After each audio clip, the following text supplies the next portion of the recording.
Welcome back, everybody, to another episode of Paranormal, the New Normal. I am your host, Jeremy, as always, trying to, make the world seem a little more normal. Never happens, but we keep at our quest just to make sure. And today we might get a little more towards normal. We'll see. Joining me today is Dr. Dion, host of Starcast. Dr. Dion presents I Am. Welcome, sir. How you doing today? Doing fantastic, my friend. I appreciate the invitation. I'm excited to be here and excited to have a great conversation with you. Same. When you reached out to me, and folks, I'll be on Dr. Dion's show this coming Wednesday. But for Dr. Dion reached out to me, he said he wanted to talk about a few topics, and I was like, you know what? These sound like an interesting thing. I'm down for it. Let's talk. So I'll start off the same way I always started off. What brought you down the road to spirituality? Oh, well, pretty much like everybody else. I grew up in New York. We kind of talked about that briefly. I went to Catholic school. So I went to Catholic school pretty much first grade to 12th grade. So, they kind of throw you in the deep end. And I think the first book I opened in first grade was the religion book. So that kind of introduced me to really the spirituality aspect. And I always tell folks, if you go to Catholic school, you go to church every day, 5 days a week. And so I kind of really just kind of got started there. So we're talking, was that 5, 6 years old? And as I got older, I really got immersed into the Bible at the time. And so that was my introduction to spirituality. And literally, I think we read the Bible front to back in class in high school. So freshman year in high school, we read the Old Testament, and sophomore year, we read the New Testament in the class. So, pretty much read the Bible, entire Bible in high school. I reread it as a junior on my own and as a senior. So, that really was just kind of like my invitation or introduction to spirituality. And as I got older, of course, you learn more about the different religions and different concepts. So when we talk in Christ consciousness, not necessarily talking about religion, more about, a spiritual awareness or awakening and just kind of embodying what Christ stood for, which is, love for all humanity and just awareness that all things are one. So that's kind of, as I got older in my 20s and 30s, I really, really started to understand that concept. Well, and well, I almost want to. Oh, I couldn't imagine going to Catholic school. My parents threatened me with it if I was being bad. Like, we're going to send you to Catholic school. We're not even Catholic. I don't care. We're sending you to Catholic school if you don't start behaving better. Okay. Yes. I mean, I was brought up Protestant. I went to church every Sunday. I read the whole Bible as a kid myself, like in second or third grade, just because I wanted to, because Nice. I was fully immersed in the idea that my family pushed on me and that my church pushed on me that this is the truth. This is reality. Hmm. I fell away from it in my older teenage years. I fell away from it and became atheist, completely atheist. I hated religion. I wanted nothing to do with it, like every rebel teen feels at some point. And Of course. in my 20s, mid to late 20s, I started identifying more as agnostic because there's more to this world than we can see. I am not stupid enough to not believe that, and I just don't know what to call it. There might be a creator. I don't know what it is, who it is, what species it is, but there might be a creator. And since starting the show, I am 100% sure there is some kind of creation process that was done, extraterrestrial or otherwise. I don't know. I wasn't there. I can't tell you. I'm not going to lie and try to make up facts about things that I don't know. But it's it's always a good conversation to try to see what different people believe, and that's why I was 100% down for this conversation. Because I'm always down for a discussion. I'm not going to ever tell someone no, you're wrong, because I don't know if you're wrong. I don't know if you're right. It's just the way of the world. We're not supposed to know, in my opinion. So let me ask you this: did you ever have doubt in your younger years that there was a God, that religion was telling you lies? Did you ever think that in your younger years at all? Well, I realized when I was young, I always believed in God. So I always believed there was we say back then a higher power or something, the creator would be the best way. Now, I learned kind of early. Now, I wasn't Catholic either, so I wasn't Catholic. So I went to Catholic school just because it was the, I grew up in Upper Manhattan, so it was just the best education. So it was really more of an educational thing than a faith thing or a religious thing. So you know, around fifth or sixth grade, it started to, kind of you get that feeling like something's a little fishy with what's going on here. And some of these messages are kind of contradictory. So I started to have, questions about religion. Now I didn't really understand it was religion that I had an issue with, not so much spirituality. And like I said, as I got older, you even start to separate spirituality from consciousness, right? So these are two totally different concepts of consciousness and spirituality. So we're talking Christ consciousness, which talks about basically a understanding that the consciousness or whatever created, like we said, reality, the simulation, or whatever we think of. Christ consciousness would be more like, okay, it's all united, it's all one, and it's all built and based in love. So, but I definitely had questions, and as I even got older in high school, like I was, I definitely wasn't Catholic, but I always kind of always believed in God. Now, I wasn't really like you said, you went to church every week. I only went to church at school. I didn't really go to church on Sunday so much until, um, unless I was like in the South. My family in the South, they were really when I in the summer times I would go to North Carolina and hang out with my family, and so they go to church. They do Sunday school, Bible study in the middle of the week, so they were very religious. My family, but myself, I just religion. I got 5 days a week during school. Yeah, I mean, my that was my grandfather. My grandfather was hardcore religion, hardcore Protestant. He did the Bible study. He did everything with the church. Every event he could help out with, he helped out with. That was that, and that he was the man. I loved my grandfather beyond belief, and he was a good person to look up to and a good person to want to be like because he was literally the perfect example of a perfect man. Never Mm. didn't get rarely got angry, and when he got angry, he never was physical with anybody. He would use logic and intelligence to tell them why they're wrong, and he would throw in a few Bible quotes if he wanted to, just because he knew the Bible backwards and forwards. And yes, we are talking about religions. It's always a good conversation, so enjoy it. But so basically, see, you got to the same point I did because eventually you have to separate out what organized religion has done to spirituality to ruin it and the truth of spirituality because organized religions, I'm not gonna blame any single one. They all have their faults, but I mean the Catholics have tons and tons of problems in history, as we all know. They've done a lot of wrong things in the history of this earth, but they're not the only religion to do so. So we're not going to single them out. But it's I'm known on the show for being adamantly against organized religion because it's that's about people wanting power and people wanting money. That's what organized religion is. There's always a few good eggs in the bunch, but mostly it's about people trying to take control of the mass people. I mean, the Pope does it. Why do we need a Pope? Why do they need a Pope? I do not understand that to this day.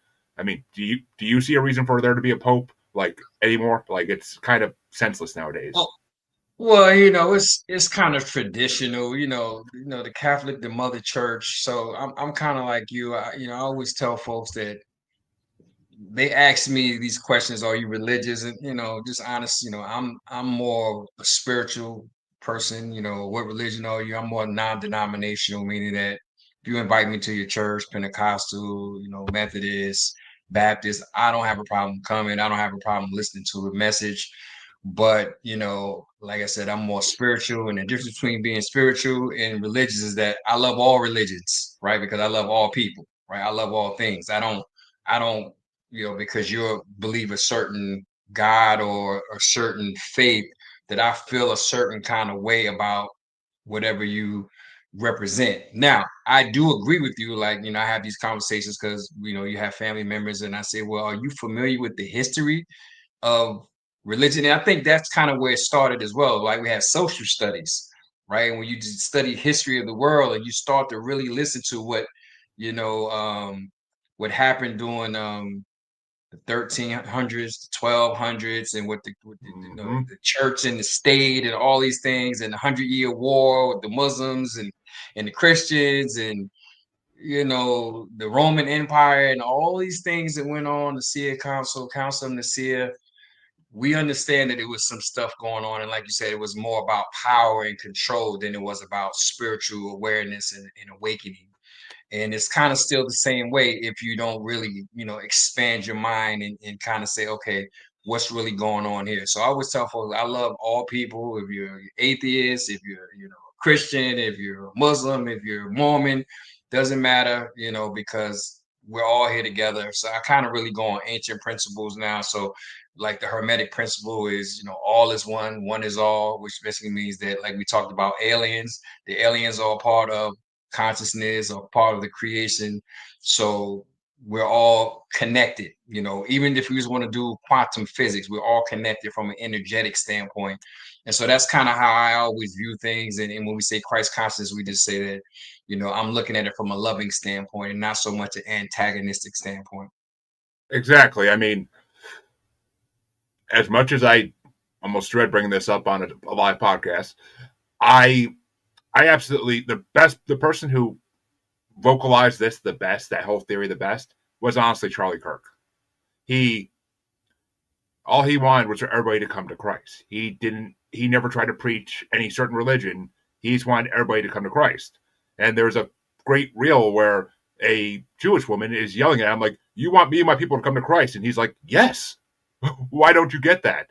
Like he's like, "I don't care what you call yourselves, just as long as you accept Christ into your life, like why?" And and Christ is more of a symbolic thing than you're not accepting everything that's in the Bible about Christ if you come to Christ. You're just accepting that there's the idea of Christ out there. There's the idea of forgiveness, that everybody's equal, that everybody deserves the same life. It's you're basically accepting equality if you accept Christ, which I don't know why people don't get that. Like it's got nothing to do with, oh, you don't have to go give money to a church if you accept Christ. You don't have to show up every Sunday to a building. You don't. It's you can bring Christ into your life and stay home every day of the damn week, and you can still be with him or it. I mean, I don't even want to call it him because we don't know what it is, but it's. I mean, I don't know. Were you a fan of Charlie Kirk or were you against his message like a lot of people were? Well, actually, I'm in Singapore. I've been in Singapore for 3 years, so I don't even really know Charlie Kirk that much. So this is the beauty of being outside the country. You don't get kind of caught up in all these characters that come up and all these individuals. I was telling folks, America is, if it's not one thing, it's another. I heard about the story. I send it definitely love and prayers out to his family and his loved ones. Um, but when it comes to, like when you're saying come to Christ, it becomes very hard lines, right? Because you have people who. So I always tell folks, I grew up in New York, so just in my building, we have friends that were Jehovah Witness, Mormon, Muslim, Yep. Baptist, Catholic. So we all still played in the same playground. So it was never like, oh, you believe that, so you can't play with us. And. So I kind of feel like when people say come to Christ, it becomes like, oh, whatever you believe in is wrong and I'm right. And this is kind of where religion kind of, I tell folks, this is kind of where religion kind of comes, because religion is a I'm better than you, or you're right, I'm wrong, I'm right, you're wrong type of thing, where spirituality is more of a we're all in it together. So when people say come to Christ, some take that as a slap in the face, saying, well, what I believe in Abraham, the Old Testament, I believe in Muhammad, or I believe in Hinduism. And so when you're telling folks, oh, whatever you believe, because I went to Catholic school, of course, we were taught that if you don't do whatever we say, you don't confess your sins, you're going to hell, right? Yeah. So if you don't believe in Christianity, all people who are not Christians are going to hell, right? So this is kind of, what kind of that hard line that the Catholics teach. And I think that some folks take that, as disrespect when you're saying, come to Christ, come to Christ. And they're like, well, whatever I'm doing has worked for me. I don't want to. It's kind of like when folks come to America and we like, speak English, right? I always tell folks it's kind of like saying it's kind of the same thing. And folks say, well, I speak French, I speak Spanish. Well, speak English now because you're here. And so some folks may take that as offense, but as long as he was, like I said, I really don't know his story so much, but hopefully, he was talking about unity and just kind of bringing all folks together. And when you just talk about that and not necessarily put like, you have to come to this individual or come to this or come to Muhammad. Like if somebody was over there saying, come to Muhammad, then that would have been taken a certain kind of way as well. So I kind of, He, you know, yeah, I mean, he wasn't. Oh, he never met Christ as like a actual person. He meant like the idea of unity. Like that's what he was mm, coming to. It was like come to the idea of forgiveness, come to the idea of unity, come to the idea that we are all one people and we need to work together in order to make this world survive. And I mm, mean that's he. I mean I'm honestly surprised you haven't heard more about him because I mean he was worldwide before he was shot down, unfortunately. But I I mean, no man deserves to die for freedom of speech. I will say that much because no man deserves to die for that, and it's I don't care who you are. You can say whatever you want to say on grand stage. You don't deserve to get taken down for it. You may even if you're the wrong, even if you're in the most wrong you could be, you don't deserve to be have your life taken. There's better ways to deal with stuff like that, in my opinion. But oh, look, definitely. if you look through history, freedom of speech, people who use their freedom of speech have been persecuted a lot in history, especially when it comes to religion. I mean, look at Martin Luther. Look at Martin Luther back in the 1300s. You brought up the 1300s. Look at Martin Luther, who was trying to basically point out some of religion's flaws that the government was trying to utilize, and he was burned at stake for it. Like it's, I mean, the Crusades, the Templars, that era of history is very dark for religion and all. Like Definitely. I mean, it doesn't get much better till modern day, even. I mean, but but you mentioned earlier aliens, so you know what? Let's go down that road because I was going to go down that road. I was going to go down that wormhole eventually, but since you brought it up, I mean, I think you kind of said it, but so I'm assuming you believe in extraterrestrials to some degree. Of course. I mean, it's just I had this conversation with a buddy of mine a couple of years ago, and I was just telling him it's just a mathematical thing. Like just mathematics says that there has to be other life forms, not just in the universe, but in the solar system, like in the galaxy, like within the 9 planets, there has to be other life. This is just my opinion, right? There has to be other life forms, right? And when you understand quantum physics or metaphysics as well, if someone believes that aliens exist, guess what? They exist, right? That's just the power of the mind. The mind, if someone believes, one person believes that aliens exist, believes in an orange 18-foot alien, guess what? It exists somewhere. This is just my theory on it. All right. So, and just the history of the world tells you that something, pretty much all the ancient cultures has a story about visitors, right? Mm-hmm. Yep. Earliest the Sumerians, the Asians, China, India, they all have stories. I mean, Aborigines, Africa. So in this proof has been left in cave walls and so many artifacts that it's just kind of hard. Not even talking about all the people who said they've been abducted, they've seen, I've actually had a situation where I saw something in New York in the early 90s that was kind of unexplainable at the time, and I kind of this was when we were young and we partied a little bit, so I kind of took it like I might have been drinking a little bit too much today. But the next day there were reports on TV and in the Yep. newspaper about something in the sky. So that's modern times. That's with my own eyes. But like I tell folks, if anybody believes in aliens, and just from a mathematical standpoint, where we can only see less than 1% of the universe, how would we know? Well, how would we know? So just going to the facts that this stuff is, the oldest civilization, the Sumerians said that they were basically, created by things that came out of the sky or gods that came out of the sky, kind of says, okay, well, this has been going on for many, many years. And I don't see. And now they came out. So I actually had this conversation before. They said, "Oh, UFOs are real," when they had all this stuff in Washington. And I had told my friend this. We had this conversation, I believe, in 2022, and he was looking at me like, "You really believe in aliens?" I'm like, "Well, just for mathematics, it has to be. something other than humans in Uh, the Yeah, universe or galaxy, you and, know. And so, and like you said, the like the mass amount of sightings of, I mean, the U.S. government even admitted in 2020 that there are UAPs out there, UFOs that they can't explain, and they finally admitted and said we don't know what these are. We've been lying to you for 60 plus years. We have no idea what these are, and it's. I mean, I literally was walking my dog in my yard 2 nights ago because I live in a very high UFO area. Like, as for some hmm, reason, people people hypothesize it's the minerals that are in the mountains up here that they use it for fuel. okay, But I literally was taking my dog out a couple nights ago, and I look up and I see three, four moving things in the sky like in a straight line, and I'm like, and I've seen this type of thing before. And I'm like, once again, that can't be stars moving like that, and that's not a plane. I see enough planes go over my house to know what they look like from this see, distance. Like it's, I'm like, that is something unexplainable. That is in my definition, a UFO. And I, I mean, I've talked to my people on the show who have been abducted, who have had experiences in communication with extraterrestrials that I 100%, 150% believe they are out there. They have to be. Like you said, it's mathematically and scientifically improbable to think that they don't exist. Because I mean, you mentioned the Sumerians. I mean, every ancient religion had gods that came out of the sky. The Norse, the Japanese, every ancient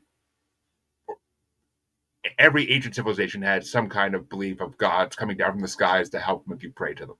Which even the Egyptians, whose gods look very similarly to different extraterrestrial species people identify today. So, I mean, it kind of only makes sense. And I've heard enough creation stories of us being created by extraterrestrials, of three or four different races creating humans.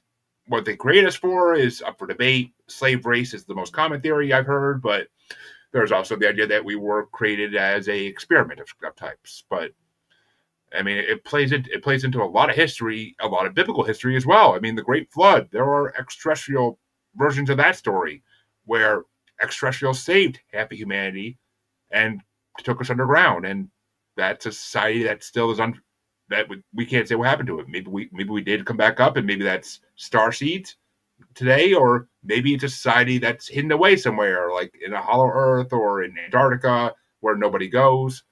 Maybe that's why Antarctica is protected by every government in the world. Who knows?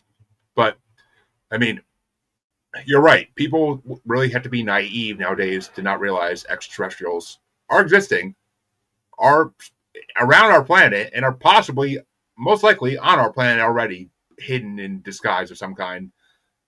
I honestly think things like Men in Black were written as comics to make people become less crazy about the idea, and eventually, when they want to reveal it, they'll reveal it. That I think the governments know. I think they're right. I think they're just waiting for the right time to reveal it to people. well, you know, like you're saying, I mean, like I'm like you. I'm very well read up on all these theories. My grandfather actually told me about the several incidents in the Bible. He said, "Well, Ezekiel saw will within the will." Right? He Mm-hmm. said the Pharaoh saw chariots, you know, of chariots of fire in the sky. Yep. Right? Moses did, you know, was Moses talking to an extraterrestrial? You had Jacob's ladder. You have all, you know, Jesus ascended. So you have so many different stories that can be interpreted as, you know, extraterrestrial interventions or you know, situations or incidents that this kind of skewed. And even when you listen, they said the gods created, right?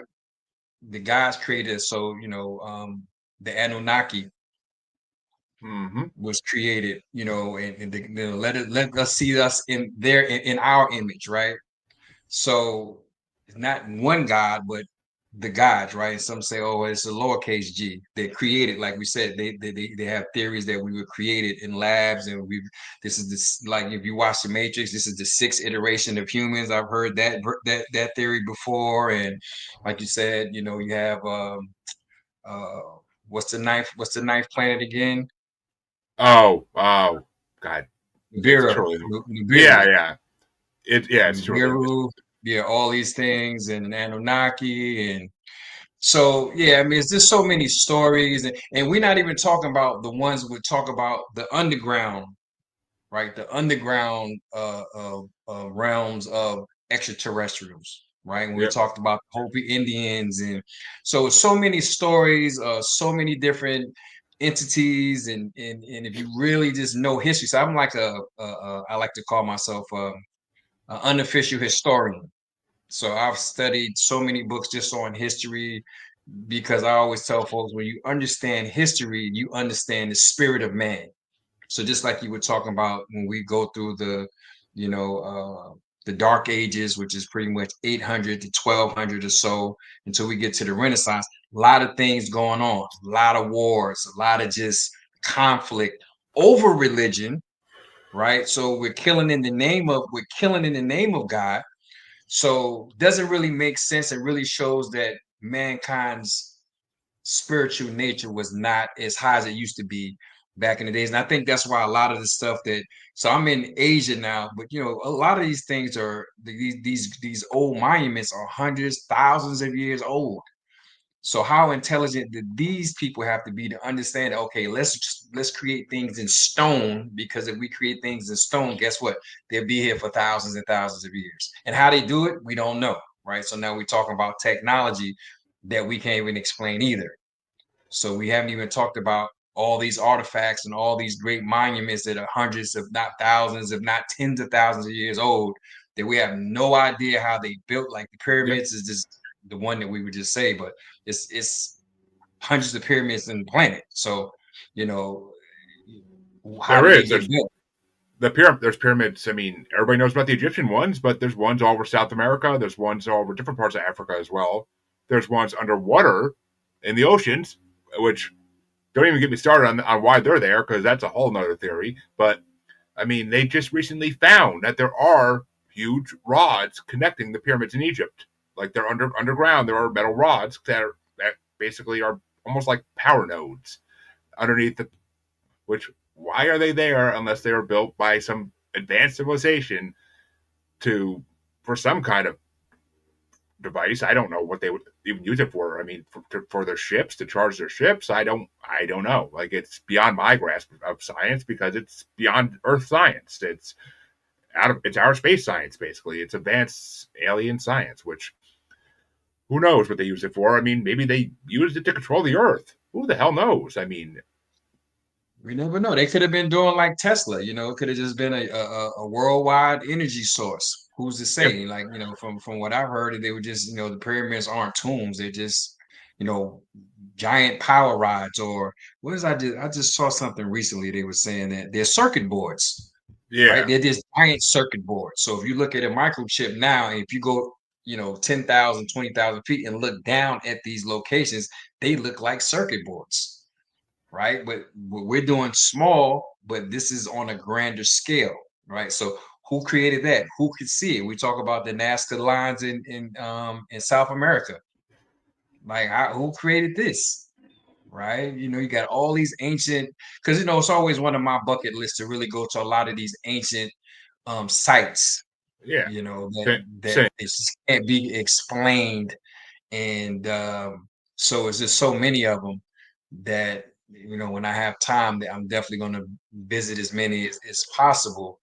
And so yeah, like we said, just the mathematics alone, I tell folks, just mathematics, like it's things on planet Earth that we don't even know about, right? You know, Oh so I God, tell folks, we can go to the moon, but we can't go to the bottom of the ocean. did we? Well, did we go to the moon? That's a whole nother discussion. But I mean, it's oh, I'm not. Exactly. I'm very split in that. Well, I have theories about I if agree. we did, and I have theories if we did, and I have theories why we haven't been back since the first time. But I mean, and I have theories about if it's a hollow moon or not, but that's a whole other thing as well. um, but basically, I mean, you're correct. We don't. There are things on Earth we don't know. I mean, we mentioned Hollow Earth briefly, underground civilizations. Like there are so many. Every ancient civilization had stories of underground societies. These mole men, these pure white human, pure white humanoid figures who couldn't stand the sun. Like Every society had at least one story about these. And the Native Americans used to travel through the earth on a spirit quest from the East Coast to like somewhere in the Midwest. I forget the exact locations, but how could they do that if there was not some kind of hollow earth for them to travel through that far? Because the cave systems are huge, but they're not, I wouldn't think they're big enough all the way through for a human to walk through. So there's got to be some kind of society and how they survive. There's got to be some kind of society down there, and there's got to be some kind of nourishment down there. There's got to be some kind of source of food, source of water. There's got to be something. So, and whether that's extraterrestrial related or just the way Earth is since the beginning of time, who the hell knows? I mean, I can't tell you, but I have theories for both as well, of course. I mean, there's always multiple theories for everything on this freaking planet, but Hollow Earth exists, in my opinion. I mean, it has to, and that could be where a lot of the cryptids, a lot of the ancient megafauna that we sometimes see nowadays, but not often, and maybe living dinosaurs as well. Maybe that's where they all can exist still, is because there are hollow Earth portions of Earth at least that are hollow and create like little mini. What's the word I'm looking for? I mean, of course, I definitely believe. I mean, you have Colonel Byrd back in what was that, the 40s and the 50s, right? Was it what, late 40s when he did the North Pole? Was it North Pole, I Yeah, believe? yeah, And he all the fleet out there, and then he met the masters and all. I mean, so it's just too many. You can't have all these stories and then not be based in some type of truth, right? Like we just can't have thousands of stories and like they're all wrong, right? So inner Earth, flat Earth, like you said, the moon issues. I always tell folks, when we had all these movies, we had Star Trek in the 60s, Star Wars in the 70s. And I tell folks, well, these things are based on real things that already happened. Like I just this is my theory on it, right? These things already happened and they're just based on stories that we know of.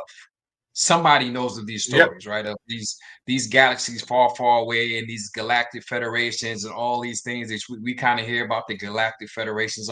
But these things came out in the '60s, so they knew about these things before then, right? So they know about these things way before then. There are paintings that are very popular paintings, of things in the sky, and there, reports in newspapers from the early 1500s of battles in the sky, a bunch of fleets. I mean, this is the 14. There's no airplanes in the 14, 1500s. So what's in yep, the sky having a battle, right? We're not even talk about the Margarita, the wars in the historical texts of India, which kind of talks about these battles in the sky and Vimanas and all these things. So it's just too much evidence to say that, to kind of just brush it under the rug, like, well, I mean, no, that just, and I feel like it kind of goes toward, when we talked about religion, this is kind of what my grandfather kind of insinuated, is that, well, you can't tell people that there are things that's out there, because then no one believes in the military. Like, what do we have military for when there are things that could just do this to the military? So now you lose control.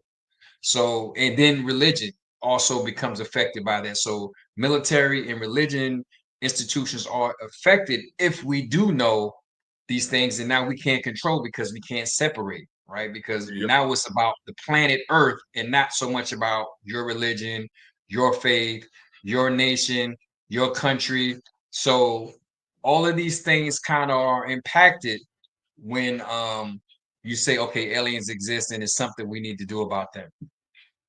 Exactly. I mean, that's exactly why that's why the governments haven't told the people yet, because and that's why there has been a mass announcement of it, because or a mass revealing of it, because it's simply the fact that Earth is not ready. We are too busy fighting each other to ever stand united globally. We are too busy. We haven't hit that nirvana point yet where we're one united planet, and we don't fight with each other, we don't argue with each other, we just have one mass world government that runs everything.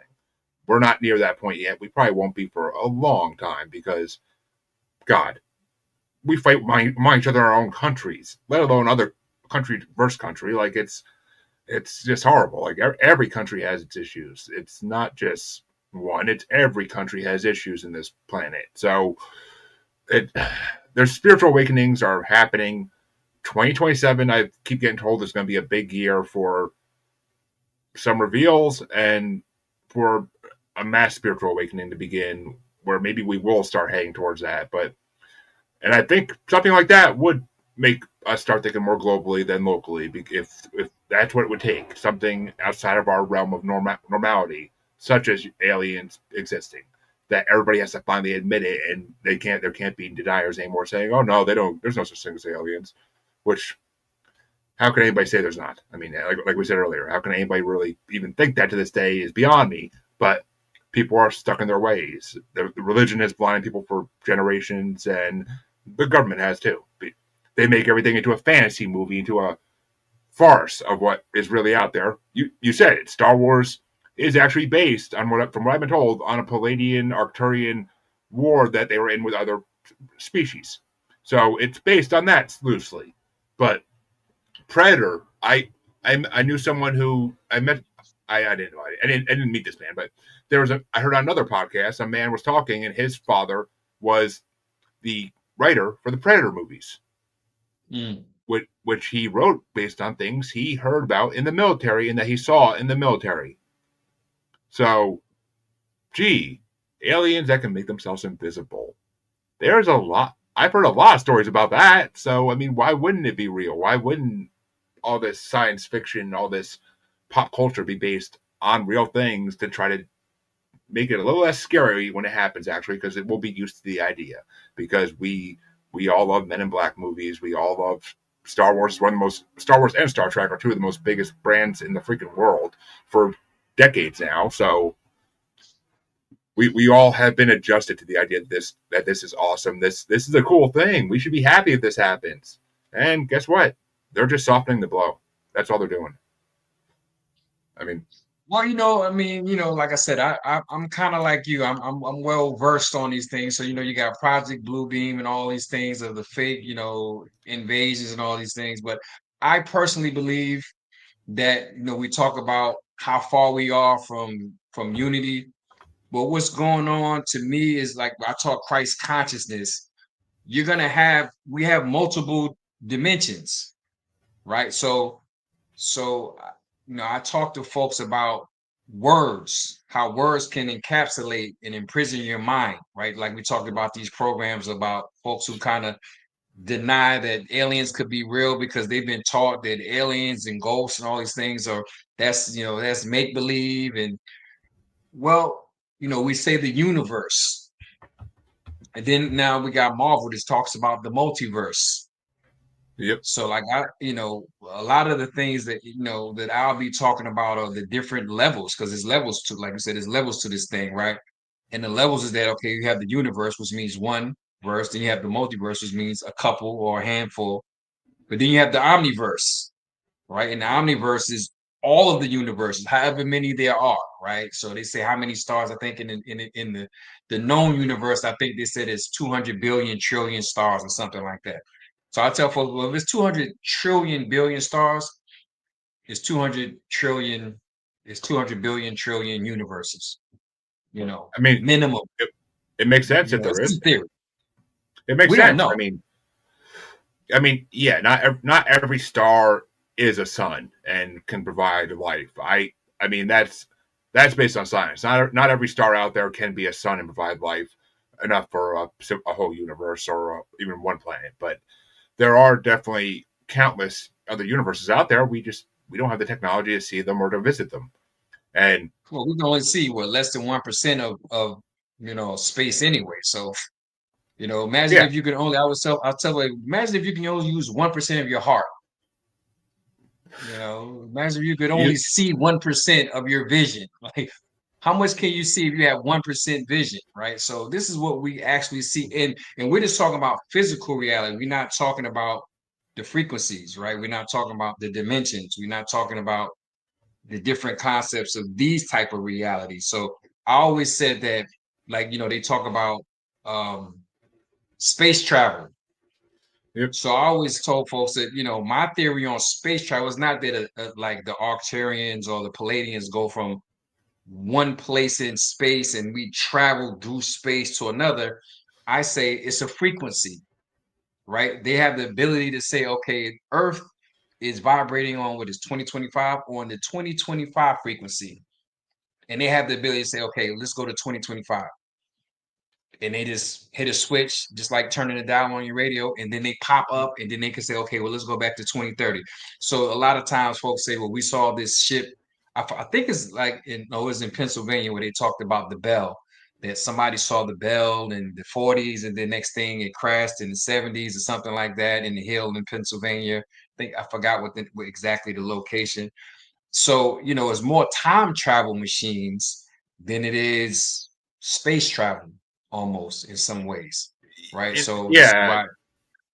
I mean it's kind of like, I mean, and this brings back again to pop culture because they did a good job using this to explain it. I mean, hyperdrive in Star Wars, I forget what they call it in Star Trek, but I mean, it's literally putting in coordinates of some kind of measurement. We don't know what, like parsecs, what have you, and you jump through space and you basically go through a wormhole to a different part of a different part of the universe. And who knows what you're jumping to? I mean, Doctor Who did it too. Like he could put in a date and a time in the TARDIS and go to a certain date and time in a certain location, which is exactly the idea that what ultra terrestrials can do. I mean, we don't even call them extraterrestrials at that point. They're ultra terrestrials because they're jumping through dimensions. They're they're just hopping through the different levels of the multiverse to get to the right part, which is also why we can't see them all. All these creatures out there that people are now hypothesizing are ultra terrestrials because they just disappear when they're seen, or we can't find bodies of them when they die or get shot by hunters and whatnot because they just disappear. The bodies aren't there anymore, and it's a multiverse idea makes sense. The whole theory of a multiverse, it makes perfect sense because why would there be only one dimension? That doesn't make sense. There's not one of anything in this world. So, I mean, to me, it's just I don't know why people don't understand this. I really don't. But Yeah, I well, don't. I tell folks, the education level around the world is not the best anymore. I'm not sure what year you were born. I was born in the 70s, the early 70s. So, I tell folks if we just look at YouTube, I saw it, and it's sad. I work with children for over 20 years. So, I've kind of seen that evolution of the child's mind and the educational and just basic, what we would call basic knowledge. And, because of, social media and technology, and you just don't have that level of understanding anymore. And because Yeah. you're over bombarded with just life, right? You got to go to work, you got to pay the bills, you got to make sure your kids are safe, you got to do all these things. All these other things become arbitrary, right? They just are not important, and they become more like entertainment. But like we said, these stories have been around for thousands of years, like thousands and hundreds of thousands of years. If you're familiar with the Emerald Tablets and what's the list of the kings. And so these are stories they don't talk about, because if you go to the Bible, I was just talking about this earlier today with a friend. Like, if you go to the Bible basically says that humanity is 5,000 years old or something like that. Well, if you look at the book of the Kings and Sumerian legends, then it's 200 and plus thousand years old. And Yep. so what happened to these 195,000 years that you understand? So Oh so yeah. it's It's we can see ridiculous. that it's always some I tell folks we can always there's a lot of manipulation going on with history and the facts and things that happen, and we definitely know, you're in America now. I grew up in America, lived in America for 50 years, that whatever they tell you on the outside or on the surface is always layers that go much deeper than that. Because I had a friend introduced me to a book in the early 90s called Behold the Pale Horse by William Cooper, which I'm, Yep. I'm sure you're familiar. I've heard of it. Yeah. Yeah, Haven't had yeah, a chance and to so actually read it, but I've heard of it. Yeah. So this is one of the first books. So like I said, I'm very well read up on a lot of the things, and he talked about a lot of concepts in that book that have actually come to pass. So he kind of dealt with the Men in Black, and he didn't live much past. I don't know if he made it to the 2000s. So you know, but some interesting theories and his experiences, and kind of like you talking about, of course, during all the wars, there were always reports of interesting, beings and interesting interactions in the air and on the ground. So yeah, it's just a part of reality right now. So those who don't believe, I just think sometimes we're just not exposed. It's kind of like we grew up in New York, and I talk to folks out here about things that go on in New York, and it's just unimaginable, right? It's just Hmm. unimaginable, but these things could happen, and these events could be. I'm like, well, that's New York, and New York is a little bit different than LA. In LA, I went to college in Los Angeles, and so you have the gang. I went to college in the '90s, so this is when the gang thing was Yep. really big, and you would have those conversations, and people in New York would be like, well, "Huh? I can't believe what they do this because of."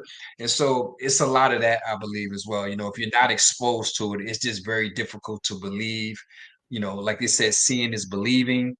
But as I get into a lot of the stuff that I talk about in my coaching program, is it's actually believing is seeing.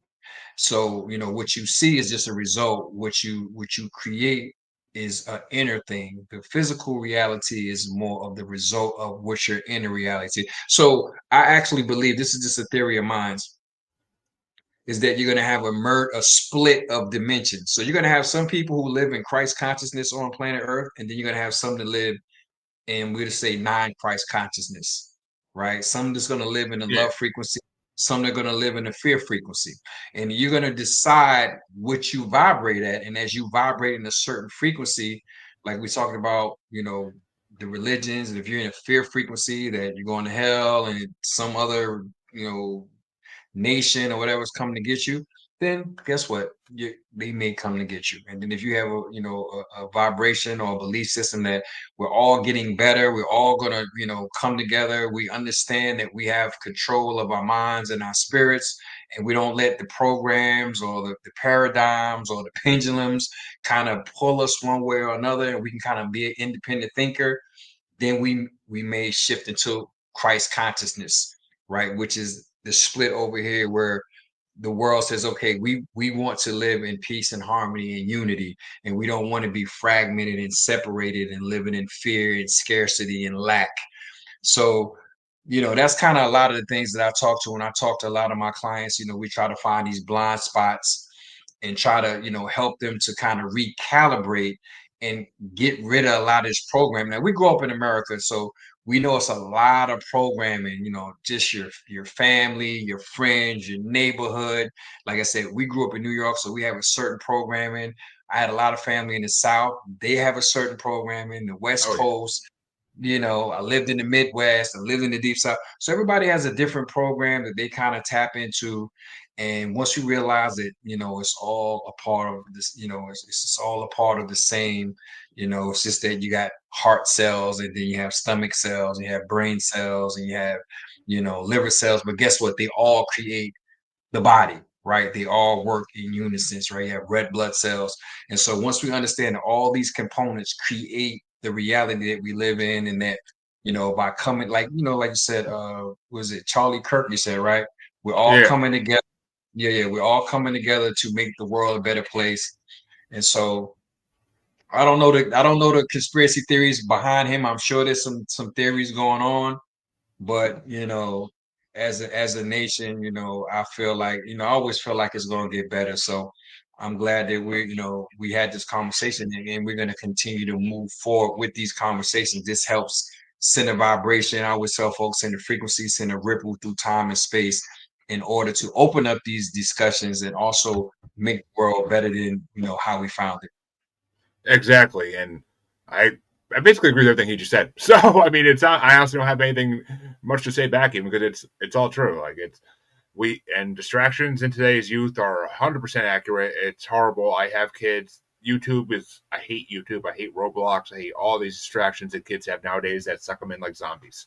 It's horrible, just plain horrible. But I want to thank Dr. Dion for coming on because it's been a freaking amazing conversation. I would have kept this going longer even, but I do have another interview in a few minutes, so gotta hop over to that one. But um, tell them where they can find you, where they can find your show.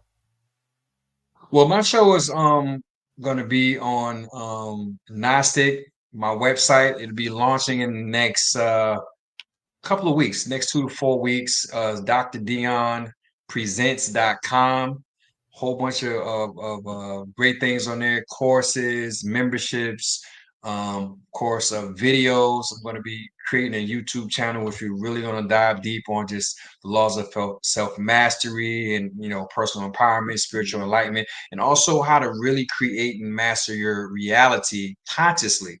So that's kind of what we're moving into in that direction. You can always reach me right now if you just want to, because I'm actually a doctor of chiropractic as well. So, and I specialize in weight loss and transformation and nutrition.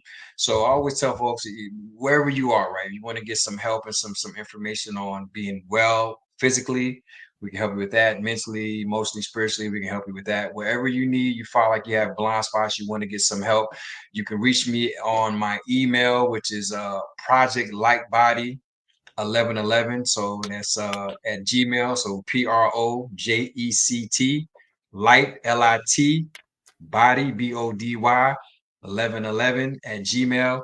Just reach out to me and just, and then we'll get in contact, and giving out free consultations now in the beta stage. So love to hear from you guys. I appreciate you for having me on, Jeremy. I look forward to having you on the show next week, and that's going to be a lot of fun. Oh, it's going to be a great conversation. I can already tell. Well, folks, I want to thank him, Dr. Dion, for coming on once again. And you all know where you can find me. If you don't by now, shame, but it's on the outro. Check it there, folks. And I will see all you watchers in about 5-10 minutes. So thank you all for coming out. Check out this one, and hope you check out the next one. It's going to be another fun episode. So I'll be talking to you soon, sir. Have a good one, everybody. Thank you, my friend. Be blessed.